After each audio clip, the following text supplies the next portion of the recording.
Joining us right now at the top of hour number 2 is my colleague from the NFL Network and NFL Media Group, and I saw him on game day morning on the set before he went across the street and was part of the local radio broadcast of the Chargers taking care of business against the New Orleans Saints. Daniel Jeremiah back here on the Rich Eisen Show. How you doing, DJ? Good to see you, buddy. Did you actually were you at game one? Or were you just watching at home? I was indeed. Oh, you were there. You stayed through the whole thing? Yeah, so when you were smarming at me on the air, it actually hurt even more. I almost feel bad. I almost feel bad. But just know this, Rich. Outside of the Yankee fandom, there's no fan base rooting harder for the Yankees than the Padres. I bet you so. Just know that we share some frustration with the way things have unfolded through 2 games. Well, the tent's large enough. We welcome you to it.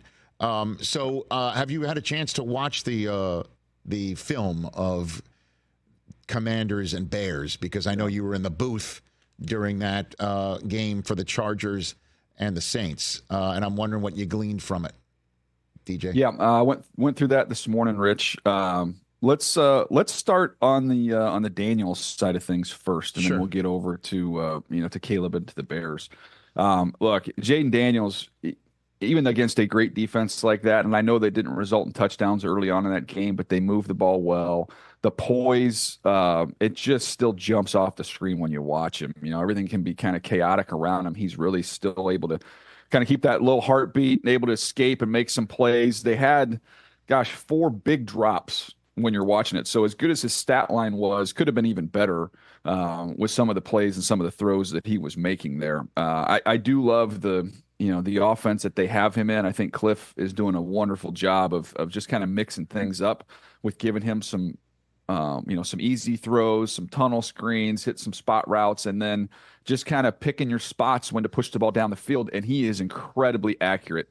Side note, I don't know if, everybody knows the end of that game, but Terry McLaurin, when I was trying to figure out who he ran by for the big go ball earlier in the game, it was Tyreek Stevenson. Not a great day. Not a great day for him. But Jayden was awesome. And the end of the game, we'll get to that in a moment. But you flip over to Caleb. I thought early on in this game, everybody that had watched it on TV that had talked to me, because as you said, I'm calling the Charger game, so I don't see it as it's happening.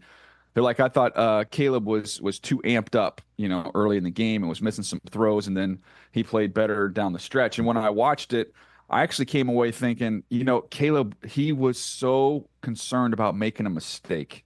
I think he did not want to make that catastrophic mistake. When you call, they got like a swing screen. They don't get the defensive end cut. It's a touch throw, but you can kind of get it over the defensive end and you might have something. He just held the ball, took a sack. There was a couple other times where there's defenders in the way. He just kind of airmailed it. He was trying to be a little too careful with that.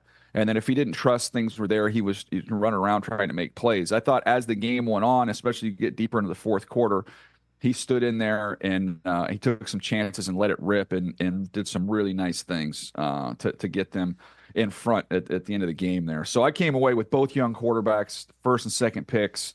I was very impressed with what I saw from both of them. And then that throw at the end, right? Jayden Daniels, the throw at the end. I honestly, with bad ribs, I'm like, is he going to really throw it 60-something yards in the air? Yeah, he threw it 60-something yards in the air. I mean, that actually happened. And that just adds to an air of inevitability and invincibility, right? And how that, that dictates so many more wins potentially in the future, how everybody's going to never feel like they're down or out, or they'll follow him to the moon and back right now. Yeah, DJ. I think it's safe to say you could say he's got the locker room, he's got the organization, and he's got their entire fan base right now. I mean, I've got a brother-in-law who's been a lifelong fan of this team. And I was reminded of it because I almost forgot for the last decade. But he is very excited. This has brought some juice to this entire organization and Washington universe here. And you start looking at it, Rich, and I'm like, if this is as good as he is right now, what's this going to look like when Adam Peters has a chance to shape this roster around him and what he does well, and they get some more playmakers around him. It's exciting. He's been fun to watch, and I don't want to take anything away from Caleb either, because I thought Caleb, after getting beat up and hit a bunch and maybe being a little too careful and a little too fine, he made some big time throws, man. When he hangs in there and gets hit right in the chest late in that game and has about a 30-yard completion down the left sideline, I'm like, okay, that is These are big boy throws. And at the end of the game, there's a lot of ways to go at that with things that were wrong on the Bears side of things. I went back and looked, just kind of going through the whole game. It was interesting. They were in the same situation, and I posted this right before the half, where they're at the 49-yard line. Chicago's 49 with 8 seconds left. Chicago protects the sideline with 3 defenders on each side, knowing that, okay, 15 yards puts them in field goal range. We're not going to allow them to get a free 15 to get points here. And that's with 8 seconds left. Then you go to the end of the game. There's 6 seconds left. They're at the Washington 35. And I mean, as I'm watching tape, I'm like, okay, well, the goal here. The goal is to get towards midfield so you have a shot at a Hail Mary. So you've already proven this defense. You can trot that out there, protect the sidelines. Do not let them get within Hail Mary range. And they came out and a totally different look and just gave up the sidelines and gave up a free 15, which allows the final play to happen. So I didn't know what the thought process was there. I guess they're thinking 6 seconds isn't enough time to advance the ball 10 to 15 yards when it seems like that's plenty of time to get that accomplished. Daniel Jeremiah here on the Rich Eisen Show. Jayden Daniels has company in being 5-1 in his last 6. His name's Bo Nix. What are you seeing out of him in Denver? I mean, there's no pictures in the standings and the stat sheet. Yeah. And, the Broncos don't have many players on fantasy leagues across the league right now. But Bo Nix is getting it done. What are you seeing out of him and Sean Payton that you think is potentially sustainable and even improvable, Daniel? Yeah, I mean, look, I was there for the one loss, so I probably didn't have the best exposure up there in the Charger game, where he was kind of a little bit flummoxed early in that game. Again, the Chargers have #1 scoring defense in the NFL, so that's part of it. And then later in that game, you saw him use his legs and kind of made it competitive. I haven't had a chance to watch this game against Carolina, but he's got this sounds cliche, Rich. He's got like some of those kind of winner traits, though. He just ultra competitive, ultra tough. This is a defensive team with outstanding personnel on the defensive side of the ball. They are excellent on that side of the ball. And then he kind of gives them enough of the playmaking ability to just go out and make a few plays, try not to turn the football over, and you can win some ball games. So they've stumbled on a formula here. I definitely think it still goes to the defense. But Sean Payton really likes him, and he's going to continue to build this thing and grow with him on that side of the ball. But they're going to need to continue to roster build on offense. So Anthony Richardson saying he was tired. He wasn't going to lie. I was tired is why he came out. I already saw your facial expression, but what's your voiced opinion on hearing that from last year's fourth overall pick, DJ? It's this is why the game is such a crazy game, because you'll see something every week that you've never seen before. I've never seen that. I mean, I've never seen that at the high school level. I've never seen it at the college level. I've never seen it at the pro level. I've never seen a quarterback tap out because he was tired. So I'm sure that's a conversation that just takes place. It sounds like you're being harsh and being cruel, but that can't happen. You can't do that. You don't get to ask out of the game when you're tired at the quarterback spot. You just can't do it. Certainly when there's a damn near 40-year-old that's back there that does appear to have a better control of the offense and certainly more production of the offense. And again, I'm with you. It does sound, like you're piling on, so on and so forth. And have you ever seen it before? Nope. I have not. Yeah. I have not. Or we may have seen it, but we've never seen somebody go to the podium and say, I got to be honest with you, I was tired. You know what I mean? And I always want somebody to be honest at the podium. I mean, that's great for us in our business. We kind of demand it, we seek it out. But so when you say there's a conversation, can you give me even an idea, a glimpse inside of who's in that conversation and what that conversation is like, Daniel? Well, I'm sure it's probably, the person who would be great to come from would be Joe Flacco, to be honest, someone who's played forever. And I can imagine, while I haven't seen this happen, I bet you there's been some times in the past where a quarterback, you would be better off say, I didn't get the play call. I couldn't hear the play call. I had to burn a timeout. Like, there's other ways, or if like you literally can't catch your breath and can't get up to the line of scrimmage, there's probably ways to kind of get around that situation and get the same thing accomplished without doing that. So, I would imagine from a coaching staff standpoint, they would talk to him like, hey, just let somebody know we'll run, if we need to run the ball, we'll run the ball, whatever we need to do to kind of give you a little bit of a blow there. But it's not a good look when you come running off the field. Daniel Jeremiah here on the Rich Eisen Show. Did we see the Browns offense the way we thought it would be with Jameis? You know what I mean? Like, it's always the popular guy, the backup, when the starter isn't doing well. And then Jameis comes in and he throws for 300 yards and 3 touchdowns without Amari Cooper there.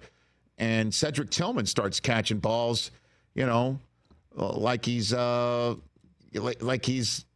CeeDee Lamb. You know, it's kind of crazy. DJ, did we see it? Is that it right there for Cleveland? Well, I feel like we've seen it before. We saw it with Joe Flacco. You know, we've seen it with, unfortunately, for Deshaun, we've seen it with everybody not named Deshaun Watson, who's got a chance to operate in this offense. It just is it goes back to what we've been saying for a couple years, that, you know, it's not, everybody's been obsessed with is it the talent? Deshaun's talent just kind of fell off. And in fact, I think it was just a terrible fit. The way he played in Houston is totally different than how they want to play there.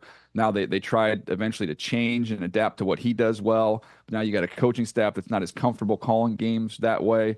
And now you go back to what this offense is and should be, and it's based around a drop back passer. And that's what Jameis and Joe Flacco are, and the offense is taken off. So, I mean, I don't know that it's entirely surprising that Jameis had that kind of success, because, you know, you guys the first pick in the draft too. I mean, he had big time talent and ability. I think what comes down to so many of these quarterback situations is just how do you fit? How do you marry it up? How do you fit? And Deshaun Watson and the Browns, you know, it's been a bad fit. And Jameis and Joe Flacco match what they do and how they want to play. What's wrong with the Jets? What time are you off, Rich? I don't know, man. I don't know. I haven't watched the tape of that one yet. I haven't had time yet to watch it, so it wouldn't be fair for me to comment on what happened yesterday. I just know there's a lot of individually talented players on that team, and collectively it hasn't worked great, you know. So what have you seen on film already of Rodgers? I mean, I know again you didn't look at yesterday. It kind of is the same thing. How about that? It's the same thing.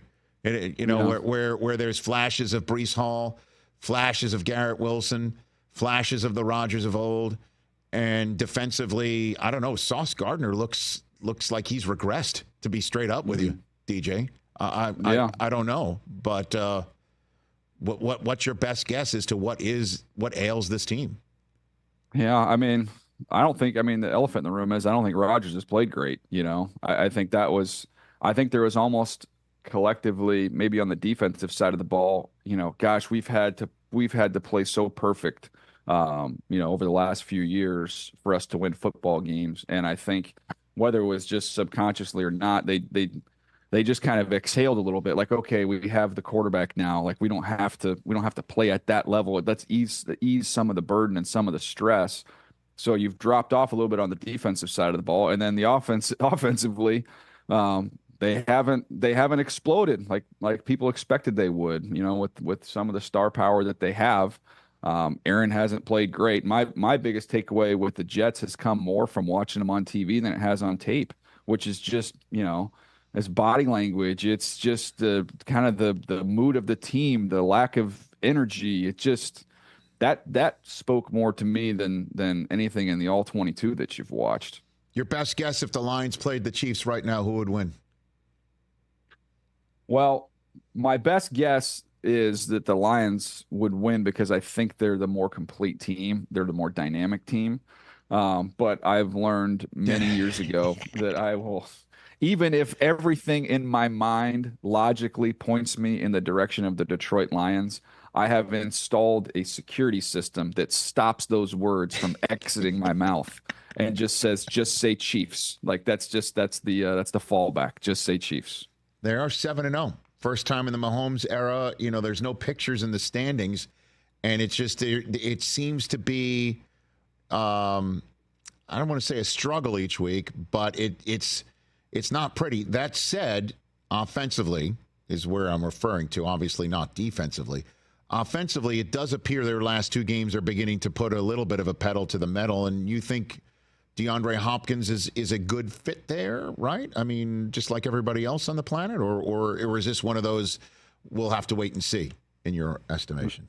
I think when you have when you have the best director of a movie and you have the best leading star of a movie, like any actor you throw in there is going to be a good fit, Rich. So I don't know that DeAndre Hopkins, after watching all his targets from earlier this year, if you plop him into the other, 30 teams, if you'd be very excited about that. But with the Chiefs, Andy will figure it out. They'll get him on mesh routes. They'll free him up. They'll clean him up. And then, he'll be able to catch everything in sight. So, everybody fits with the Kansas City Chiefs. I still, as someone who calls Charger games, I'm careful to say this, but they were such a fun watch back in the day, and I just have to get comfortable with the fact that they've found other ways to win football games. Their defense is awesome. But the high flying Chiefs, I think that might be history, but it doesn't seem to matter. They just found a different formula to win football games. In the last few minutes I have with you, Daniel Jeremiah, tell me the team that we're not talking about enough. That is outstanding. And I can give you some choices if you. I've got Buffalo all queued up. Okay, go for it. Yeah, Buffalo. I mean, Buffalo, the rest of the division's fallen apart. So in some ways, they're going to get some games. I want to say easy games. Tua's back now in Miami, and we'll see what happens with the Jets. But they have a chance to go on a nice run. And Josh Allen is dialed in. Khalil Shakir is starting to play a real key role for them. Dalton Kincaid's been what I hoped he would be when he was coming into the draft process. And defensively, they have a really good culture there, and they've been able to infuse a lot of new players. And I think you're going to see that continue to get better as the year goes along. And I go back to the fact, if we were to have an open draft in the NFL and you could draft any player in the league, Mahomes probably going to be the first pick, and Josh Allen, I would say, with Lamar Jackson, those are the top three guys. When you've got one of those three guys, you got a chance to do some special things. I got a text from Andrew Whitworth yesterday because it was the segment we were doing from Game Day Morning where I said I didn't want to jinx Josh Allen by talking about the number of interceptions that he had, and I held up the O, and then he threw his first one. I got a text from him, saying I did it. It was my fault. You didn't technically do it. No, I didn't. You avoided it. Yeah. I did. I tried, but then I did jinx him. So you name the Bills. Would the Packers be that version in the NFC? Yeah, I want to see. I think that the way Jordan Love's played is, big plays, but then sprinkled in with some turnovers. He's got to play a little more clean if they're going to run the gauntlet, as you get into the postseason. But I also think play more like Malik Willis. How does that sound? Yeah, there you go. I know. Honestly, undefeated Malik Willis. He came in, he threw a beautiful ball to Reed, and he's been terrific in the times he's gotten in there. No, I'm happy for him. I mean, everybody tells a story about Malik Willis at the Combine, right? In the video of him. I can just speak to the fact that he was on my flight going there and sat next to him, and we were near the back of the plane, Rich, but he sat next to me, and I had told him, I introduced myself, and I was going to let him kind of do his thing on the flight. And he sat there and we talked for like an hour straight. And one of those guys in that position who's just asking all the questions, he's such a good kid. He's inquisitive. He wants to be good. So it's easy to root for him, and happy to see when he has been given opportunities at stop number 2. He's shown a lot of promise because he is a great dude. DJ, really appreciate the time. As always, with you. Thanks, buddy. Hey, just get game 3. We get game 3, and then now the pressure starts to go the other way. Yeah, Let's go. Okay. Thanks, Daniel. I feel better now. Thanks for the pep talk. Tell Patson I said hello. You got it. That's an hour 3. Daniel Jeremiah right here on The Rich Eisen Show. Catch The Rich Eisen Show every single day on the Roku channel, 12 to 3 Eastern, for free.